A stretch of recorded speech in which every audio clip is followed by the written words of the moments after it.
Okay. Park brake is working.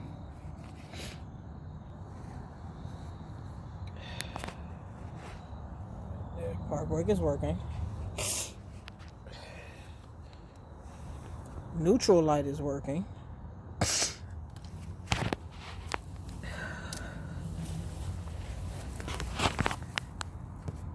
Headlight is working.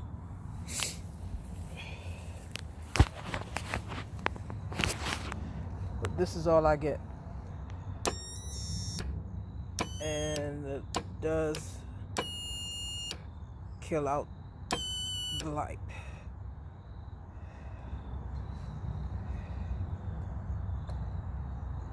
So, brand new battery, brand new assembly, brand new stator, rectifier,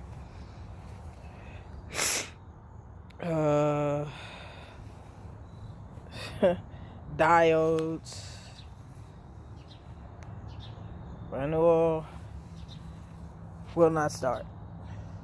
Somebody, please help me.